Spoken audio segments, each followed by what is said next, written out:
All right, we are live day 245. We got 80 Lita Drive, 3.5% interest rate, 1817 PITA. So apparently, supposedly, it breaks even as a long-term rental. So let's take a look at that. $15,000 to seller, $8,000 assignment. They gave no indication on what the underlying loan was even. So hey, with this amount of detail that's missing, let's do the best that we can. So what can we do?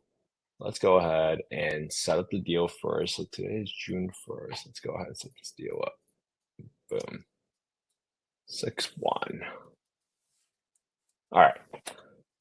I don't know what this property is being sold for. 307. Let's just use 307, huh? How about that? 307. $307,000. Let's see what county this is in. This property is in Colorado Springs in El Paso County. So how do we look for the rent ceiling? We look for the HUD FMR. That's what we Google first. We're going to go to the fair market rents, and what we're looking for here is a small area FMR, which is this link right here. Click on that link, click on FY 2024, go to Colorado, and go to El Paso County. And now you're going to get the rent ceilings by bedroom count by zip code 80911. 80911. And you guys see here that the rent ceiling for 3-bedroom is 2680. Okay, 2680. This is going to be interesting. And then the 4-bedroom is 3150. 3150. That's for zip code 80911. 80911. 80911. Just writing down all these details here because my partners already know exactly how I analyze these deals. So I'm going to write down all these details so that we can be a little bit proactive and they already know where the data points come from. Okay, so a couple things that we are missing. Do I have any photos of this? Looks relatively okay. It's not super nice. I think this place you have to at least paint it. This does not scream attractive to me at all. But this was bought in 2022. I'm assuming it's in a relatively the same shape unless there's something else in here. Kitchen looks okay. So I'll probably assume that I need to redo half the floors for this property. And I'll probably have to assume that I have to paint at least half the home at the very minimum, if not all of it. Okay, that helps me a lot. So the next thing we want to get is the market rate. Oh, let me go ahead and put the chat on really quick just so I can know what people are saying. If you guys do want to have any comments, I always forget to do that. All right, so now that we got the market rate for a 3-bedroom is 1939. Okay, interesting.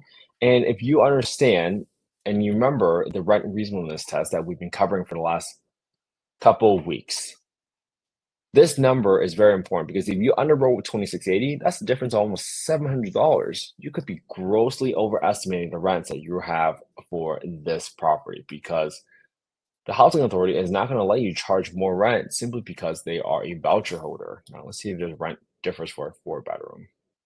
Nope, no lift for a 4-bedroom. So good to know, 1913. So this is a market that doesn't really prioritize a 3-bedroom versus a 4-bedroom.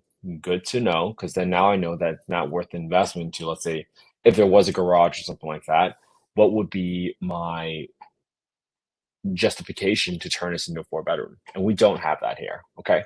So the reason why we want to use a certain number of rent for the property as the lower of the two is because of the rent reasonableness test. And I can pull up this housing choice voucher guide right straight from HUD. And you can see that the comparability in conducting rent reasonableness, the PHA or the Public Housing Authority must determine whether the rent to the owner is a reasonable rent in comparison to rent for other comparable unassisted units. So obviously this is going to depend on location, quality, size, and unit type. So a condo and a single family home is going to be different. But in this scenario, you must assume that, hey, there's not that many 3-bedroom apartments. So let's assume this is a single family home and most of the properties are 1939. Now at 1939, you might think that's a break even, but let's really do the math out here, right? So let's go ahead and let's plug in the rehab calculator really quick. So this property was how many square feet? This property was, whoops, let's go back to that address.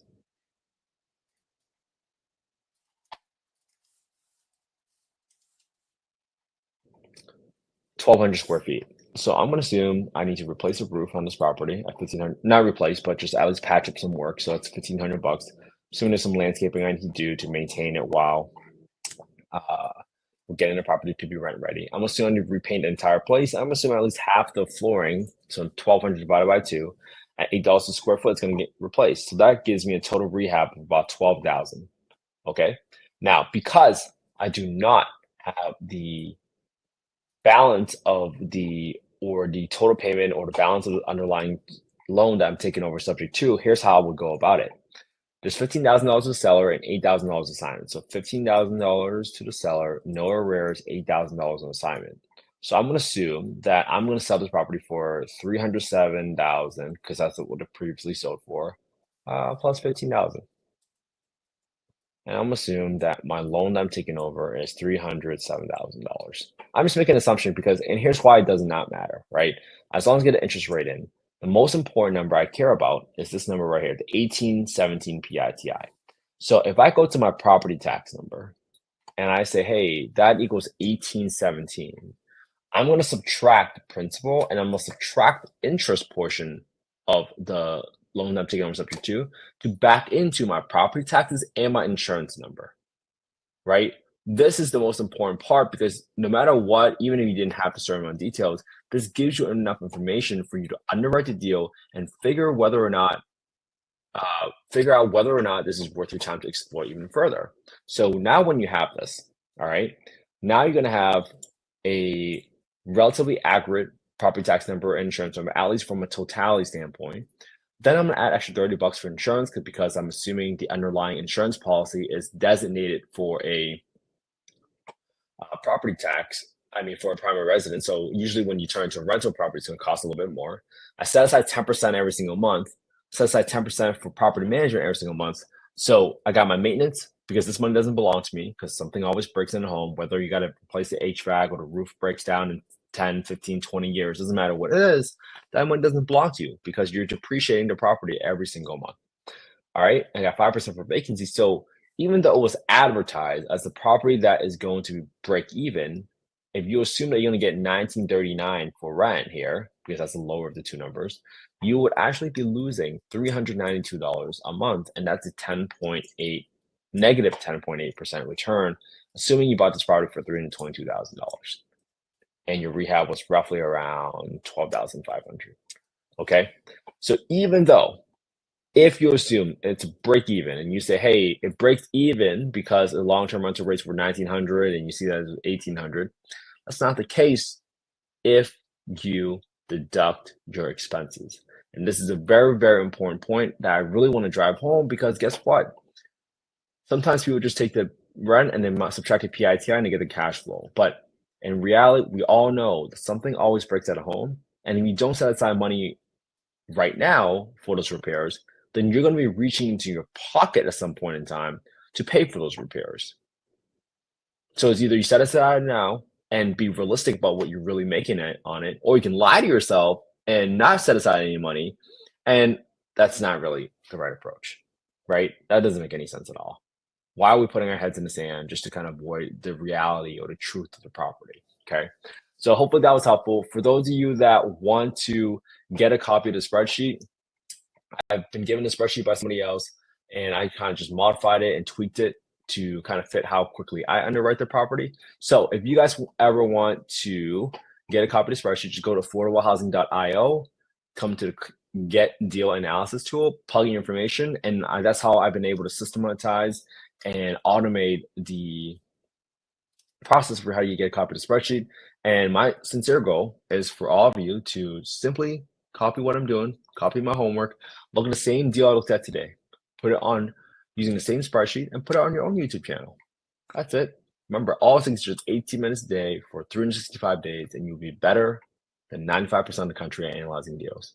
And sometimes it's really hard for us to figure out how to get started, and that paralyzes us, and we don't know what to do.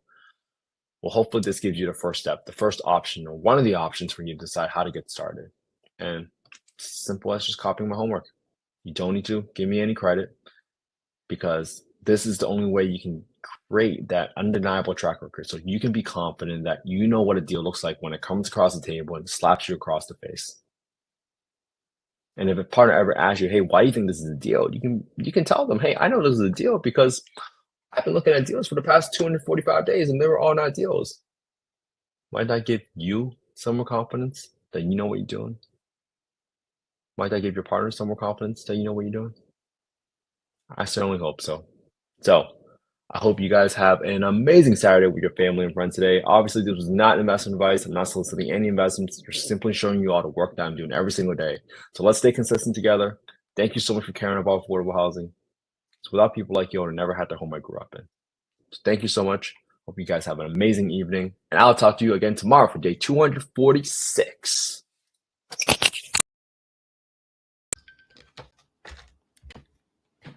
It's done.